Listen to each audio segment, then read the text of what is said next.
Welcome to सिराजश्री point. Good evening class.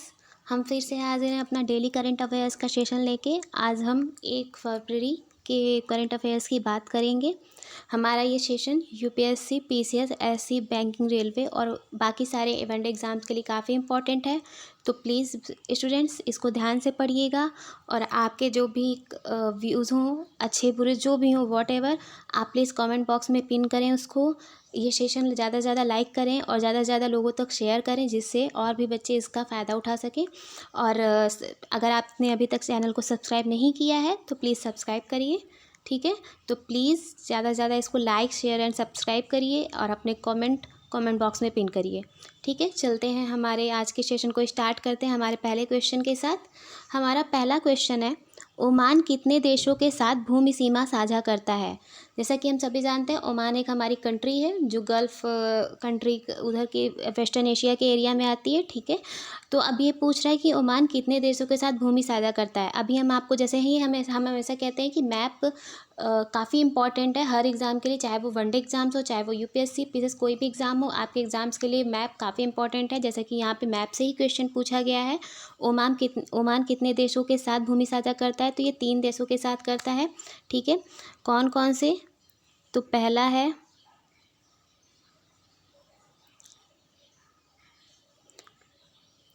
Saudi अरब, दूसरा है यमन,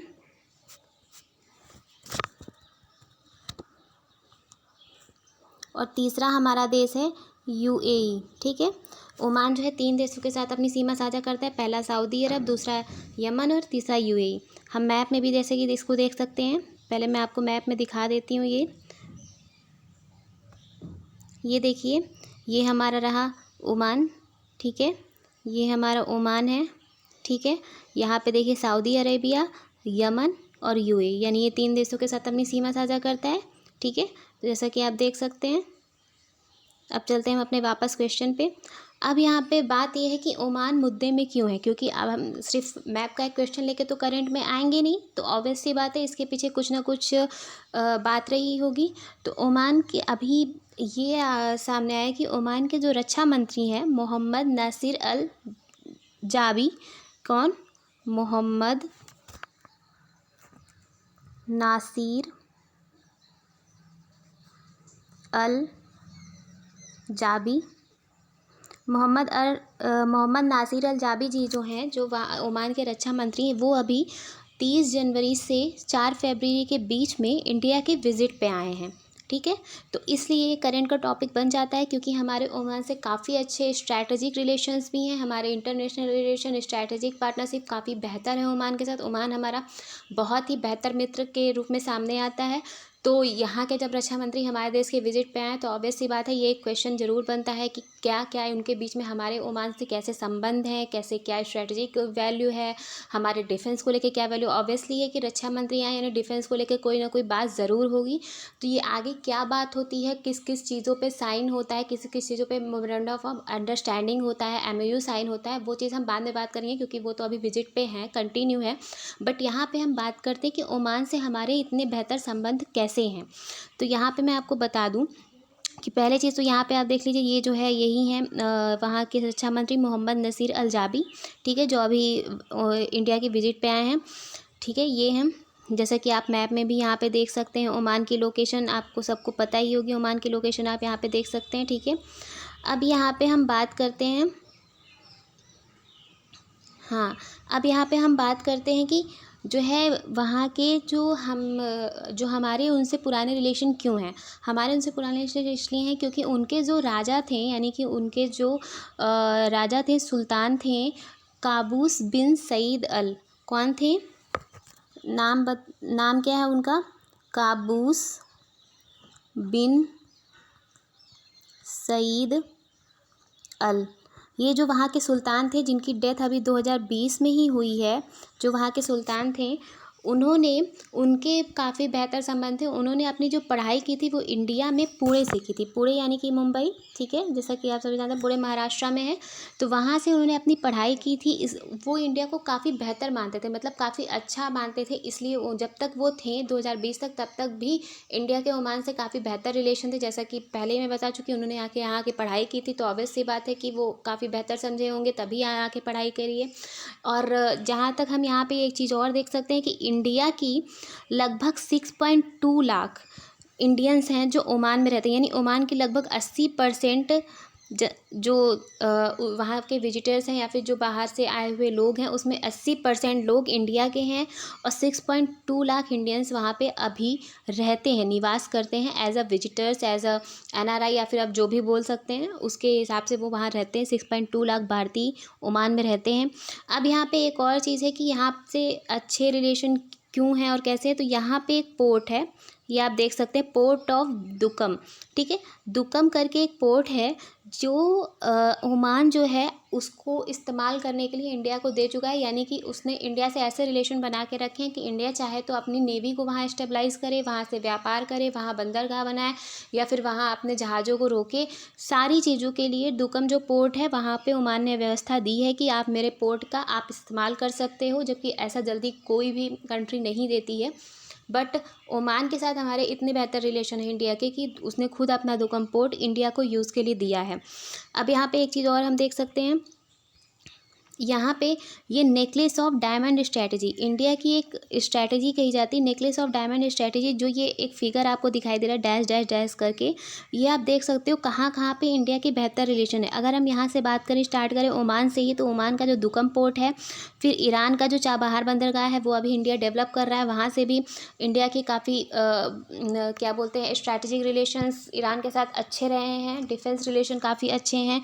और आगे चलकर ये जगह जो है एज अ क्या बोलते हैं ट्रांसपोर्ट के लिए, व्यापार के लिए काफ़ी बेहतर तरीके से यूज़ की जा सकती है। इन द सेम सेंस कि पाकिस्तान को काउंटर करने के लिए और अफ़गानिस्तान से अच्छे रिलेशन बनाने के लिए भी चाबहार बंदरगाह यूज़ किया जा सकता है। इसलिए यहाँ पे आप देख सकते हैं दुकम पोर्ट चाबहार जो ईरान में है, फिर मंगोलिया में उसको बेस मिला है इंडिया को, फिर जापान में, यहाँ पे वियतनाम है, यहाँ पे चांगी एयरपोर्ट जो सिंगापुर में है, यहाँ पे इंडोनेशिया का सबांग है, ठीक है, और यहाँ पे जो है एजम्सन सिसली जो आइलैंड है वहाँ पे, और यहाँ इंडियन ओशन में भी कई ऐसे आइलैंड हैं, वहाँ पे भी इंडिया की काफ़ी स्ट्रेटेजिक लोकेशन बेहतर है।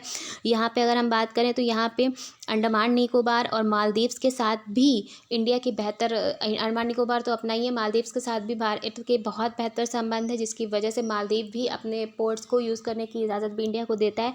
तो जैसा कि आप देख सकते हैं कि इन्हीं ये जो एक वो बन रहा है उसी को नेकलेस ऑफ डायमंड स्ट्रैटेजी कहते हैं। जैसे चाइना अपनी CPEC को काउंटर करता है, वो अपनी स्ट्रिंग ऑफ पर्ल्स की बात करता है, 9 डैश लाइन की बात करता है, उसी तरह India necklace of diamond strategy की बात करता है। बट इंडिया की स्ट्रैटेजी चाइना से एकदम अलग है, क्योंकि चाइना क्या करता है, वो दूसरे देशों को लोन देता है, फिर उनको अपने आधिपत्य में करता है। पर इंडिया ने अपने रिलेशन को बेहतर अपने स्ट्रैटेजिक रिलेशन से, अपने डिफेंस मैकेनिज्म से लोगों को सहायता देके, मतलब एज अ जो इंडिया के लिए बोला जाता है कि एज अ बिग ब्रदर की वो पॉलिसी अपनाता है, वो सारी पॉलिसीज़ अपना के, सॉफ्ट पावर पॉलिसी अपना के उसने जो है ये एक नेकलेस ऑफ डायमंड स्ट्रैटेजी का यूज़ किया है। ये जो स्ट्रैटेजी है आगे आने वाले टाइम में भारत के बहुत काम आ सकती है, और इंडियन ओशन में भी भारत की स्थिति को बेहतर करने के भी ये बहुत काम आ सकती है, ठीक है।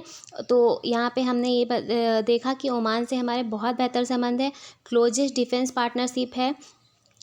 ओमान जो है इंडिया का क्लोजेस्ट डिफेंस पार्टनर है इन गल्फ़ कंट्रीज़ में, गल्फ़ के एरिया में जो है क्लोजेस्ट डिफेंस पार्टनर्स है गल्फ ओमान जो है इंडिया का।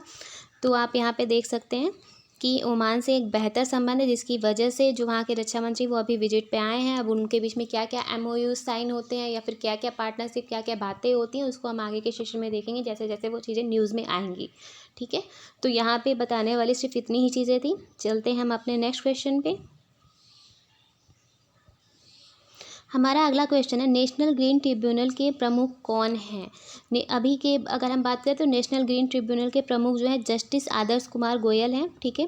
नेशनल ग्रीन ट्रिब्यूनल की हम बात करें, नेशनल ग्रीन ट्रिब्यूनल को 2010 में बनाया गया था, ठीक है। ये प्राकृतिक न्याय के सिद्धांत पे काम करता है। ये क्वेश्चन कई बार पूछा जाता है कि नेशनल ग्रीन ट्रिब्यूनल किसके सिद्धांत पे काम करता है, तो ये नेचुरल जस्टिस यानी कि प्राकृतिक न्याय के सिद्धांत पर काम करता है और इसे एनजीटी एक्ट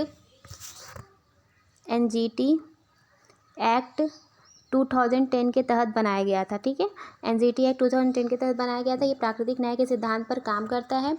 अब यहाँ पे हम देखते हैं कि नेशनल ग्रीन ट्रिब्यूनल की हम बात क्यों कर रहे हैं।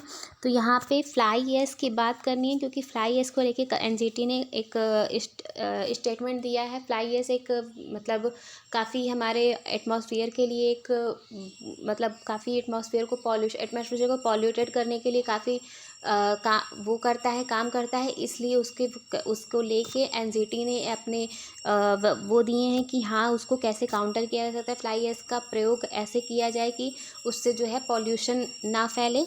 तो यहाँ पे पहले हम फ्लाई ऐश की बात करते हैं। तो कोयला को जलाने से, जैसे जो कोल थर्मल पावर प्लांट होते हैं, कोयला को जलाने से जो कोल मिक्स्ड अशुद्धि होती है पहले जैसे वो फ्लाई ऐश होती है। ठीक है, क्या कोयला को जलाने से जो हमारे कोल थर्मल पावर प्लांट्स होते हैं उसमें जब कोयला जलता है तो उसमें उससे जो कोल मिक्स्ड अशुद्धि निकलती है, यानी गैस वेपर बन के जो गैस निकलती है उसके साथ कोल मिक्स रहता है, उसी को हम फ्लाई ऐश कहते हैं। फ्लाई ऐश क्या है? एक टॉक्सिक एयर है, पॉल्यूटेंट है, टॉक्सिक एयर है। ठीक है, टॉक्सिक यानी कि काफ़ी खतरनाक, ऑलरेडी टॉक्सिक एयर है यानी कि वो हानिकारक एयर है। ठीक है, पॉल्यूटेंट्स है। इससे क्या क्या बीमारियां होती हैं, ये क्यों हमारी सेहत के लिए अच्छा नहीं। इससे हृदय रोग, कैंसर, रेस्पिरेटरी सिंड्रोम यानी कि सांस संबंधी जो बीमारियां होती हैं वो सारी, ये सब भी होता है। और साथ ही साथ एट द सेम टाइम ये होता है कि पहले एनजीटी ने कहा था कि जो हमारा फ्लाई ऐश है उसको पानी में मिलाकर बहा दिया जाए, पर उससे क्या कॉन्सिक्वेंसेस सामने आए कि जैसे जैसे उसको पानी में मिलाकर बहाने की क्रिया की गई तो वो जो है पानी से धीमे धीमे वो छन के, वो कोल जो था उसका फ्लाई ऐश था, वो छन के धीमे धीमे सॉयल में मिलता गया, यानी कि जो हमारी अर्थ की सॉयल है यानी कि मिट्टी है उसमें मिलता गया। और वो धीमे धीमे जो हमारे साधारण पानी के जो स्रोत हैं, जैसे हम ट्यूबवेल यूज़ करते हैं, हैंडपम्प यूज़ करते हैं, इन सब में मिल के आने लगा, जिसका जो हम इंसान हैं वो हम लोग कंजम्पशन करने लगे। कंजम्पशन करने के कारण जो है फ्लाई ऐश ऑलरेडी इसमें आर्सेनिक की मात्रा ज़्यादा होती, कई पॉल्यूटेंट्स होते हैं, जिसकी वजह से जो हमारे शरीर में काफ़ी सारी बीमारियां होती, जैसे कि मैंने पहले ही बताया, हृदय रोग, कैंसर और सांस संबंधी कई बीमारियां भी होती हैं। हमारे फेफड़े जाम हो जाते हैं, जिससे हमें सांस लेने में प्रॉब्लम हो सकती है।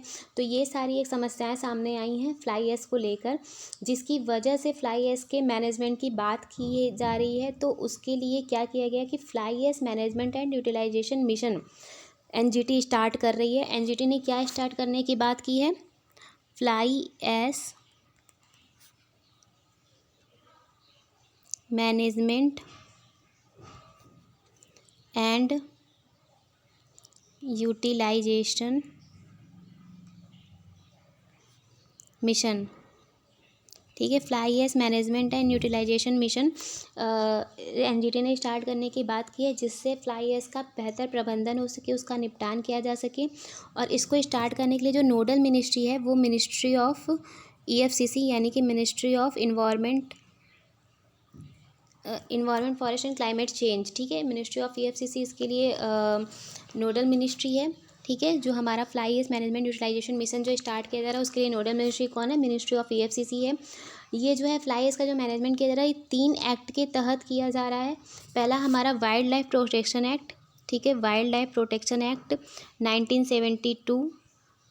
ठीक है, दूसरा हमारा इन्वायरमेंट प्रोटेक्शन एक्ट 1986। तीसरा हमारा बायोलॉजिकल डाइवर्सिटी एक्ट 2002। ठीक है, इन तीनों है wild life protection act, environment protection act और बायोलॉजिकल डाइवर्सिटी एक्ट। इन तीनों एक्ट के थ्रू जो है इसका मैनेजमेंट किया जा रहा है, इस मिशन को इम्प्लीमेंट किया जाएगा। इसलिए ये हमारा एक विवाद का विषय है कि फ्लाई ऐश को लेकर काफ़ी ज़्यादा कंट्रोवर्सी बनी रहती है चीज़ें, चूँकि उसकी वजह से काफ़ी ज़्यादा हानिकारक हमें उसके परिणाम देखने को मिलते हैं, जिसकी वजह से एनजीटी ने एक fly ash management utilisation mission start करने की बात कही है। ठीक है, चलते हैं हम अपने नेक्स्ट क्वेश्चन पे। भारतीय संविधान के किस अनुच्छेद के अनुसार एक वर्ष के केंद्रीय बजट को वार्षिक वित्तीय विवरण कहा जाता है? भारतीय वार्षिक वित्तीय विवरण की बात की गई है, तो जैसा कि मैंने अपने पॉलिटी के सेशन में पहले ही बताया था, वार्षिक वित्तीय विवरण से मतलब यहाँ पे सीधी सी बात है बजट से है। हमारे कॉन्स्टिट्यूशन का जो आर्टिकल 112 है उसमें इसकी बात की गई है। आर्टिकल 112 में कहीं भी बजट शब्द का प्रयोग नहीं किया गया है, यानी कि आर्टिकल 112 ही नहीं, हमारे पूरे कॉन्स्टिट्यूशन में बजट शब्द का प्रयोग नहीं किया गया है। ये क्वेश्चन पूछा जाता है, इसलिए मैं आपको बता रही हूँ कि कॉन्स्टिट्यूशन में बजट शब्द का प्रयोग कहीं नहीं किया गया है। सिर्फ वार्षिक वित्तीय विवरण नाम से उसमें दिया है कि जो वार्षिक वित्तीय विवरण होगा वो आर्टिकल 112 के तहत आएगा। ठीक है, तो यहाँ पे अब हम बजट की बात कर रहे हैं, तो ऑब्वियसली आज 1 फरवरी है, यानी कि 1 फरवरी है। आज के दिन बजट जो हमारी माननीय वित्त मंत्री जी हैं वो निर्मला सीतारमन जी जो बजट लाएंगी, इसके ठीक एक दिन पहले यानी बजट के ठीक एक दिन पहले यानी 31 जनवरी को इकोनॉमिक सर्वे लाया जा चुका है, जिससे जो है इकोनॉमिक सर्वे को जो डेवलप करता है यानी जो बनाता है वो जो लाता है वो मुख्य आर्थिक सलाहकार होता है। ठीक है, चीफ इकोनॉमिक एडवाइज़र कौन होता है? मुख्य आर्थिक सलाहकार। चीफ इकोनॉमिक एडवाइज़र जो होता है वो जो है डेवलप करता है। ठीक है, इकोनॉमिक सर्वे। अब यहाँ पे हम इकोनॉमिक सर्वे की बात करते हैं, क्योंकि इकोनॉमिक सर्वे आ चुका है, बजट की हम आगे आने वाले सेशन में बात करेंगे। अभी हम इकोनॉमिक सर्वे की बात करते हैं, यानी कि हमारा आर्थिक सर्वेक्षण 2021 2022। पहले तो मैं बता दूं कि बजट और इकोनॉमिक सर्वे होता क्या है। जो हमारा बजट होता है वो हम आगे आने वाले साल में किस चीज़ पे कितना खर्च करेंगे, किन नीतियों पे, किन योजनाओं पे, किस चीज़ पे कितना स्पेंड करेंगे पैसा, उसका एक ब्यौरा होता है कि अनुमान लगाया जाता है कि हम इस योजनाओं पे इसके तहत इसके द्वारा इतना बजट इतना स्पेंड करेंगे और इतना हमारे पास फंड है, और पिछले साल में पिछले 2 सालों में हमने कितना अनुमान किया था और कितना खर्चा हुआ, कितना हमारा घाटा है, कितना हमारा अधिशेष है, वो सारी चीज़ें बजट बताता है। बट उसी की जगह इकोनॉमिक सर्वे में क्या होता है, इकोनॉमिक सर्वे जो हमारा होता है वो कितना पैसा खर्चा किया जा चुका है, यानी जो हमने नीतियाँ बनाई थी कितना वो सक्सेसफुल हुई हैं, हमने कितना किस में खर्च किया, उसके साथ वो नीतियाँ कितनी सक्सेसफुल रहीं, उसके क्या क्या परिणाम देखने को मिले, जैसे जीडीपी ग्रोथ कितनी रही, एग्रीकल्चर सेक्टर में ग्रोथ कितनी रही, सर्विस सेक्टर में कितनी ग्रोथ रही, तो वो सारी चीज़ें हमारा इकोनॉमिक सर्वे बताता है। और इकोनॉमिक सर्वे स्टूडेंट में पहले ही बता दूँ कि इकोनॉमिक सर्वे एक बहुत इंपॉर्टेंट चीज़ है। अगर आप यूपीएससी और पीसी जैसे एग्ज़ाम की तैयारी कर रहे हैं तो इकोनॉमिक सर्वे बिल्कुल मत छोड़िएगा, क्योंकि इकोनॉमिक सर्वे जो है आपको मतलब एज अ रटा होना चाहिए, मैं ये नहीं बोलूँगी, बट आपको इकोनॉमिक सर्वे अच्छा खासा उसकी समझ होनी चाहिए, क्योंकि हर साल का इकोनॉमिक सर्वे आपके एग्ज़ाम्स के लिए बहुत ज़्यादा इंपॉर्टेंट होता है। तो कैसे भी करके आप धीमे धीमे करके चाहे डेली एक एक चैप्टर इकोनॉमिक सर्वे कर पढ़े, क्योंकि ऑब्वियसली वो लेंदी चीज़ है और थोड़ा सा लैंग्वेज इशू भी हो जाता है, तो चाहे आप डेली एक ही चैप्टर पढ़ें पर इकोनॉमिक सर्वे को बिल्कुल ना छोड़ें, उसको डेफिनेटली पढ़ें। ठीक है, तो यहाँ पे मैं इकोनॉमिक सर्वे के कुछ पॉइंट्स बताने की कोशिश करती हूँ, कुछ पॉइंट्स मैं बताऊँगी और बाकी आगे आने वाले सेशन में हम उसको कवर अप करेंगे। But at the same time मैं कह रही हूँ कि आप अपने लेवल पे भी उसको ज़रूर स्टडी करिएगा। अब यहाँ पे इकोनॉमिक सर्वे में बता रही थी क्या होता है, तो हमारी जो इकोनॉमी होती है यानी कि हमारी जो इकोनॉमी है, हमारा जो आर्थिकी, हमारा जो देश का इकोनॉमी है, उसमें क्या क्या चेंज आया, क्या क्या किया गया और क्या क्या परिवर्तन किए जाने चाहिए, उसका भी ब्यौरा जो होता है वो इकोनॉमिक सर्वे होता है। अब यहाँ पे कुछ चीज़ें जो बताई गई हैं इकोनॉमिक सर्वे में, देखिए यहाँ पे लिखा है कि व्हाट इज इकोनॉमिक सर्वे, ये निर्मला सीतारमन जी ने बताया जो भी था। अब इकोनॉमिक सर्वे के क्या क्या मेन पॉइंट है मैं वो बता दूं। ठीक है, इकोनॉमिक सर्वे ने जो जीडीपी ग्रोथ बताई है, जो हमारी 2020-21 की थी, 2000 किसकी 20-21 की थी, वो 9.2% थी। ठीक है, जो हमारी इकोनॉमिक सर्वे के जो लास्ट ईयर की जो हमारी जीडीपी ग्रोथ थी वो हमारी 9.2% थी। और अभी जो हमारा 23rd फाइनेंशियल ईयर है, यानी कि 2022 से 23 तक जो अनुमानित किया जा रहा है कि कितनी जीडीपी ग्रोथ रहेगी, वो बोला गया कि 8 से 8.5% रहेगी। ठीक है, क्या रहेगी?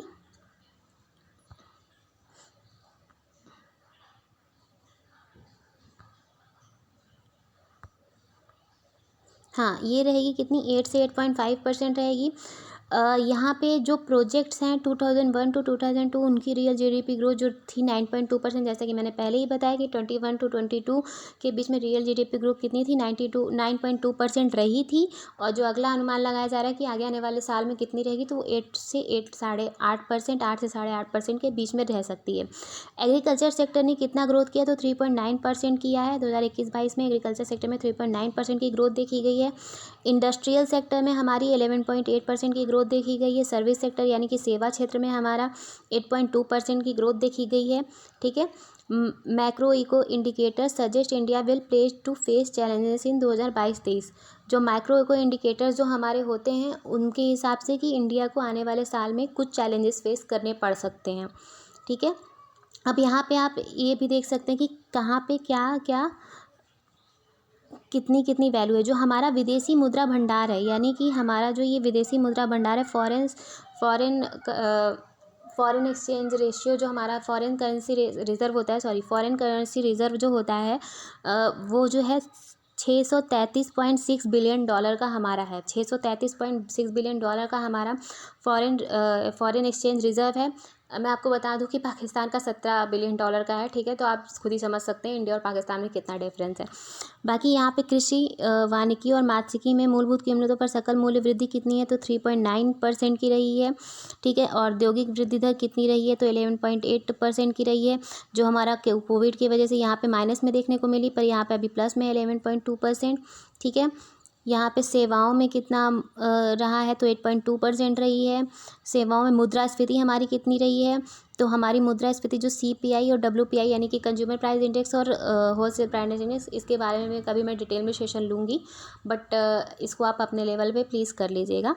तो 12.5% यानी कि जो हमारा एक जो हमारा इन्फ्लेशन का वो होता है कि 2 ± 4% से ज़्यादा नहीं होना चाहिए, उसकी जगह 12.5% रही, तो यानी कि दुगनी हो गई है। यानी कि काफ़ी समस्या की बात है, मतलब सोचने की बात है और इसको सही करने की बात है। राजकोषीय घाटा जो हमारा फिजिकल डेफिसिट वो 6.8%।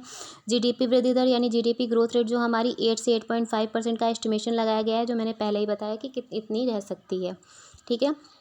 अब यहाँ पे आर्थिक सर्वेक्षण 2021-22 में क्या कह रहा है, तो 71.61 लाख करोड़ सामाजिक सेवाओं पर खर्च किया गया है। ठीक है। कितना, 71 लाख करोड़ रुपए सामाजिक सेवाओं पर खर्च किया गया। 6.97 लाख करोड़ रुपए शिक्षा पर खर्च किया गया है। 4.72 करोड़ रुपए स्वास्थ्य के क्षेत्र में खर्च किया गया है। और 2021-22 में शिक्षा और स्वास्थ्य दोनों में खर्च बढ़ाया गया है। यानी कि आप सीधे से देख सकते हैं कि जो शिक्षा और स्वास्थ्य के क्षेत्र में हम खर्च बढ़ाया गया, ऑब्वियसली सी बात है। एक तो शिक्षा के क्षेत्र में बढ़ाया गया और स्वास्थ्य के क्षेत्र में, चूँकि कोविड की वजह से ऑलरेडी इतना वैक्सीनेशन, जो फ्री वैक्सीनेशन पूरा इनिशिएटिव गवर्नमेंट चला रही है, उन सब के थ्रू भी काफ़ी ज़्यादा उसमें खर्चा बढ़ा है। ठीक है। अब यहाँ पे आप इकोनॉमिक सर्वे का ये ग्राफ के थ्रू भी देख सकते हैं क्या क्या वैल्यू रही, क्या क्या चीज़ें हैं। ठीक है। अब यहाँ पे मैं एक चीज़ और आपको बता दूँ कि इकोनॉमिक सर्वे के ये तो मेन पॉइंट्स थे, but at the same time economic survey, इस बार के इकोनॉमिक सर्वे की थीम क्या रही है, इकोनॉमिक सर्वे की थीम क्या रही है, तो इस बार की थीम है प्रोसेस रिफॉर्म्स। क्या, प्रोसेस रिफॉर्म्स। ठीक है। प्रोसेस रिफॉर्म्स यानी कि प्रक्रिया सुधार हमारी थीम है, हमारे इकोनॉमिक सर्वे की थीम है प्रक्रिया सुधार, प्रोसेस रिफॉर्म्स। ठीक है। तो आई होप आपको ये चीज़ समझ में आए। आई नो थोड़ा डिफिकल्ट है टॉपिक, बट प्लीज़ समझने की कोशिश करिए। और मैं, क्योंकि दिन पर दिन हमारे व्यूवर्स कम होते जा रहे हैं, बट फिर भी मैं रिक्वेस्ट करूँगी प्लीज़ ज़्यादा से ज़्यादा सेशन को लाइक करिए, शेयर करिए। आपको हो सकता है चीज़ें थोड़ा सा, क्योंकि कल के सेशन में भी और आज के सेशन में भी हमने इकोनॉमिक्स की थोड़ा ज़्यादा बात कर ली, इकोनॉमिक्स का सेशन थोड़ा डिफिकल्ट होता है, बट फिर भी मैं कहूँगी कि प्लीज़ इसको समझने की कोशिश करिए, क्योंकि एक इंपॉर्टेंट टॉपिक है। आप कहीं भी जाएंगे आपको इकोनॉमिक्स जाननी ही होगी, आपको इकोनॉमिक्स पढ़ना ही होगा और इकोनॉमिक्स रिलेटेड एग्जाम देने ही होंगे, तो आप उससे भाग नहीं सकते हो। तो प्लीज़ समझने की कोशिश करो। आपको नहीं समझ में आता तो आप कमेंट बॉक्स में पिन करो, मैं उसका एक अलग से सेशन लेके आपको समझाने की कोशिश करूँगी, पर प्लीज़ चीज़ों से भागिए मत और उसको समझने की कोशिश करिए। और रही बात दूसरी की, प्लीज़ सेशन अगर आपको अच्छा लग रहा हो तो लाइक करिए, इसको ज़्यादा से ज़्यादा शेयर करिए, और अगर आपने चैनल सब्सक्राइब नहीं किया है तो प्लीज़ चैनल को हमारे सब्सक्राइब करिए। ठीक है। चलते हैं हम अपने नेक्स्ट क्वेश्चन पे। हमारा अगला क्वेश्चन है, हाल ही में सुप्रीम कोर्ट ने किस राज्य के 12 भाजपा विधायकों के साल के 1 साल के निलंबन को रद्द किया है। तो ये महाराष्ट्र के, हमने कुछ ही दिन पहले इसको टॉपिक में लिया था कि जो हम महाराष्ट्र की जो विधानसभा है वहाँ पे 12 विधायकों ने जो वहाँ के पीठासीन अधिकारी थे यानी स्पीकर के खिलाफ कुछ बातें कह दी थी, जिसकी वजह से उनके अपमान के संबंध में पीठासीन अधिकारी ने उन्हें 1 साल के लिए निलंबित कर दिया था। तो वो सारे प्रोटेस्ट कर रहे थे, 12 विधायक जो थे उन्होंने प्रोटेस्ट किया एमएलएज ने, और सुप्रीम कोर्ट में गए थे। सुप्रीम कोर्ट ने, अब ये रिजल्ट आया कि सुप्रीम कोर्ट ने जो उनका निलंबन था वो रद्द कर दिया है। अब किस बेसिस पे रद्द किया है, हम पहले चीज़ तो इसको ध्यान देते हैं। और मुद्दा जो था वो मैंने बता दिया कि जो स्पीकर था उसका इन्होंने अपमान जैसा कुछ बातें बोल दी थी, जिसकी वजह से उनके विशेषाधिकार के उल्लंघन के रूप में पीठासीन अधिकारी ने स्पीकर ने इनका 1 साल के लिए निलंबन कर दिया था। बट चूँकि ये कॉन्स्टिट्यूशनली अप्लाइड नहीं था यानी कि असंवैधानिक था, सुप्रीम कोर्ट ने किस बेसिस पे इसको कैंसिल किया निलंबन, क्योंकि ये जो निलंबन था वो क्या था, असंवैधानिक था, यानी कि संविधान के हिसाब से ये सही नहीं था। ठीक है, क्या था, असंवैधानिक था। इसकी वजह से जो है उसको, हाँ, जिसकी वजह से इसे संवैधानिक था, इसलिए इसको निलंबन को रद्द कर दिया गया है। अब मैं बता दूं किसके तहत रद्द किया गया है।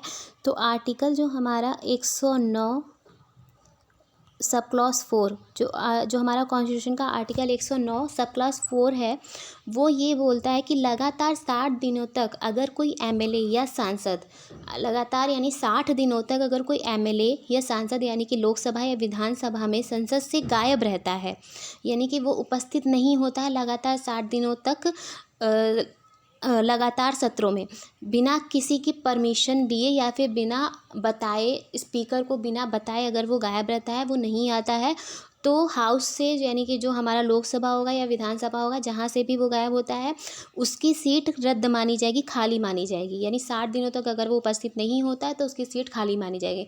अब यहाँ पे आप ये सोच सकते हैं, ऑब्वियस सी बात है, 60 दिन यानी कि हमारा लगभग 2 महीना, अगर 2 महीने तक कोई एमएलए उपस्थित नहीं होता तो उसकी सीट खाली मानी जाती है। बट अगर यहाँ पे जब स्पीकर ने ये बोल दिया कि आप 1 साल तक के लिए निलंबन कर दिया, तो वो सीट तो ऑलरेडी खाली मानी जाएगी, क्योंकि 1 साल तक वो लोग नहीं आएंगे, तो वहाँ पे आपको री इलेक्शन कराना पड़ेगा। तो इसलिए उसकी वजह से ही, उसी बेस को मान के जो हमारे सुप्रीम कोर्ट ने ये बोला कि ये असंवैधानिक है, ऐसा नहीं किया जा सकता। दूसरा चीज़ मैं आपको बता दूं कि आरपीए एक्ट यानी कि रिप्रेजेंटेशन ऑफ पीपल एक्ट 1951 का जो सेक्शन है, हमारा जो सेक्शन है, सेक्शन 151 ऑफ ए, ठीक है, सेक्शन 151 का जो सब क्लॉज ए है हमारा, उसके तहत ये है कि जो हमारा बाई इलेक्शन होता है, मतलब यानी कि जो री इलेक्शन होता है, अगर कोई सीट खाली हो जाती है किसी एमएलए या एमएलए की वजह से या फिर किसी सांसद की वजह से, किसी की भी वजह से, अगर कोई सीट, किसी की मृत्यु हो जाए या फिर कोई अपनी स्वेच्छा से छोड़ दे, कुछ भी हो जाए, तो अगर वो कोई भी सीट खाली होती है तो उसका उस सीट पर री इलेक्शन, उसकी सीट की वैकेंसी से लगभग 6 महीने के अंदर री इलेक्शन उस चीज़ का हो जाना चाहिए। अब आप ये सोच सकते हो कि जब 1 साल की बात की गई तो 2 महीने तक अगर वो अनुपस्थित रहे, वो एमएलएज, अगर मान लीजिए रहते 12 जो एमएलएज थे वो 2 महीने तक अनुपस्थित रहते तो उनकी सीट वैकेंट हो जाती। अब जब सीट वैकेंट हो जाती तो उसके 6 महीने के अंदर री इलेक्शन कराना पड़ता, तो यानी कि वो 12 महीने के लिए निलंबित हो ही नहीं सकते, क्योंकि उसके बाद वो वापस से अपनी सीट पर आ ही नहीं सकते, क्योंकि उसके लिए उनको बाई इलेक्शन कराना होगा। तो ये एक लंबा प्रोसेस हो जाएगा और ये असंवैधानिक भी है। इसलिए सुप्रीम कोर्ट ने इस जो 12 विधायकों को जो निलंबन किया गया था उसको रद्द कर दिया गया है। ठीक है, जैसे कि मैंने आपको बताया कि आर्टिकल जो 109 है, 109 सब क्लॉज 4 है, वो जो 60 दिनों तक की बात करता है, और आरपी एक्ट का 1951 के तहत जो सेक्शन 151 है उसका सब क्लॉज ए है, वो बात करता है कि 6 महीने के अंदर री इलेक्शन होना चाहिए। ठीक है, तो ये जो है हमारा महाराष्ट्र का मुद्दा था। आपको आई होप ये टॉपिक समझ में आ गया होगा। चलते हैं हम अपने नेक्स्ट क्वेश्चन पे। हमारा नेक्स्ट क्वेश्चन है, विश्व का पहला बैड बैंक किस वर्ष बनाया गया था? विश्व का पहला बैड बैंक किस वर्ष बनाया गया था? तो ये बनाया गया था 1988 में।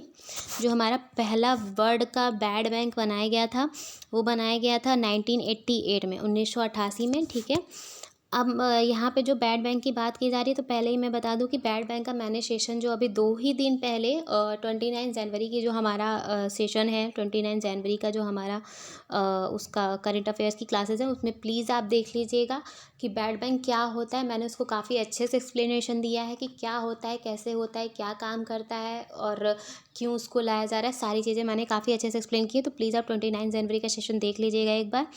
दूसरी चीज़ मैं बता दूं कि यहाँ पे जो है ये टॉपिक फिर से वापस से इसीलिए आया है क्योंकि मार्च 31 से जो फर्स्ट बैड बैंक बनाया गया है कि उसको बना दिया गया है मार्च 31, यानी कि 31 मार्च से फर्स्ट बैड बैंक हमारा काम करेगा।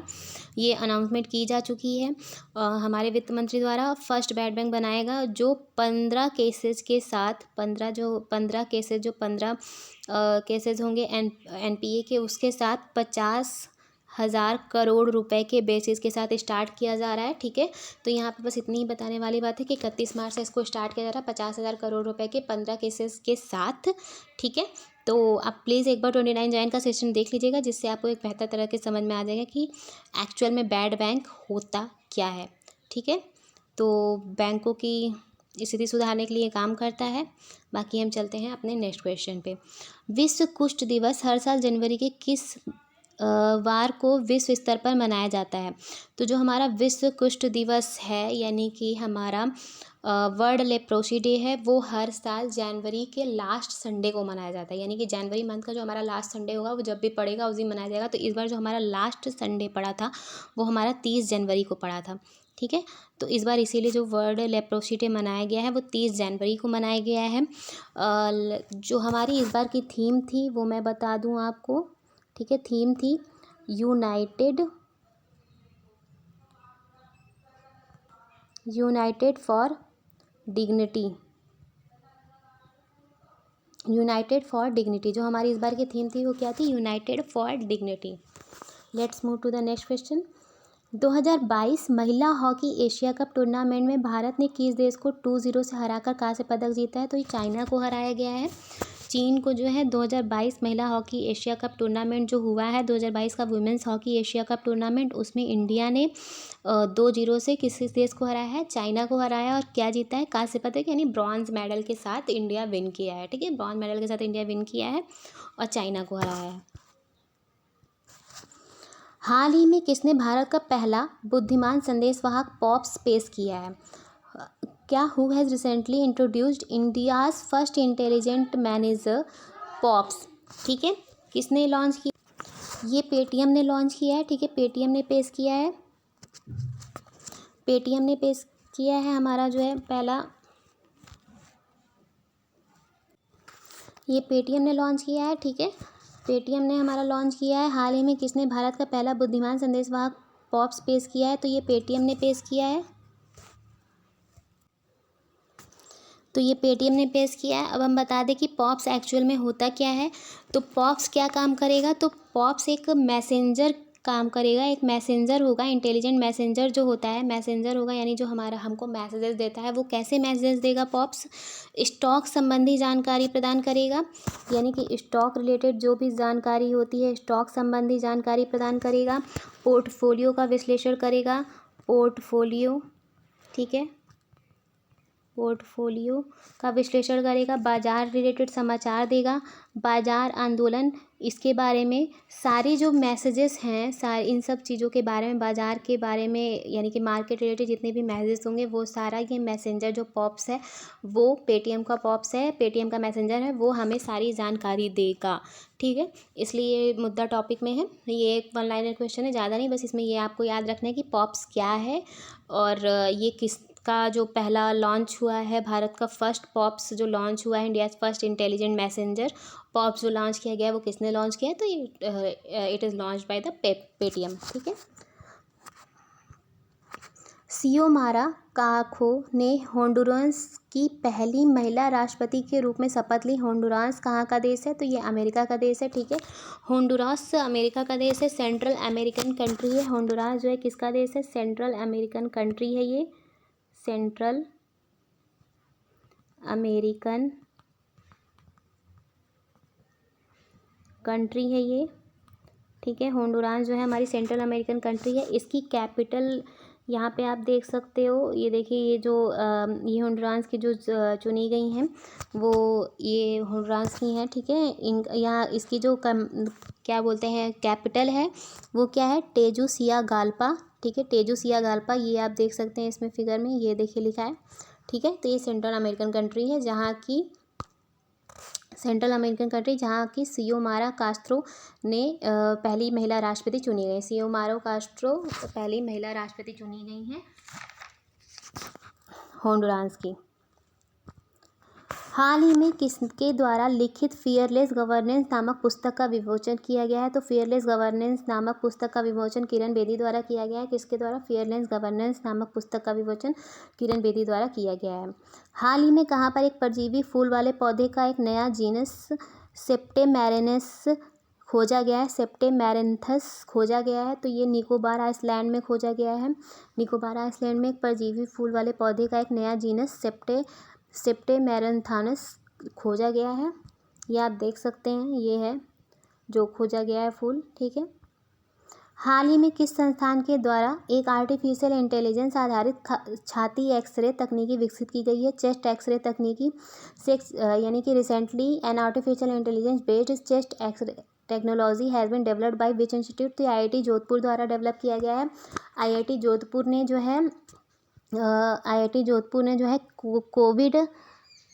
कोविड टेक्निक खोजी है, कोविड आर्टिफिशियल टेक्निक खोजी है, ठीक है। कोविड आर्टिफिशियल टेक्निक खोजी चेस्ट एक्सरे से आईआईटी जोधपुर के द्वारा, ठीक है।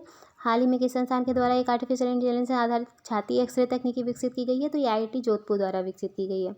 चलते हैं हम अपने नेक्स्ट क्वेश्चन पे।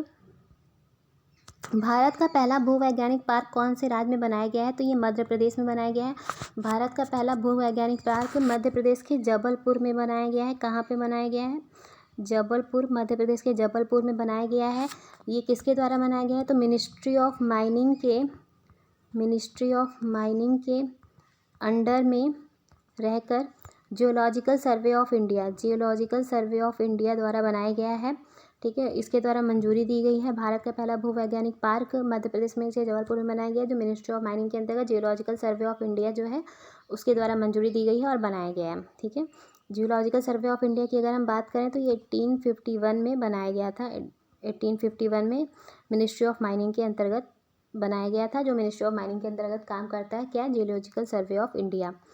अगला क्वेश्चन है हमारा, अर्जेंटीना ने किसे हराकर महिला पैन अमेरिकन कप में अपना छठा महिला फील्ड हॉकी चैंपियनशिप जीता है? तो ये चिली को हराकर जीता है, ठीक है। अर्जेंटीना ने किसे हराया है? चिली को हराकर अपना महिला पैन अमेरिकन कप में अपना छठा महिला फील्ड हॉकी चैंपियनशिप खिताब जीती है। किस राज्य में अनुसूचित जाति के उद्यमियों की संख्या सबसे अधिक है? तो ये महाराष्ट्र में है। एससी यानी कि हमारे जो अनुसूचित जाति के उद्यमियों की संख्या कहाँ पर सबसे ज़्यादा है? महाराष्ट्र में सबसे ज़्यादा है।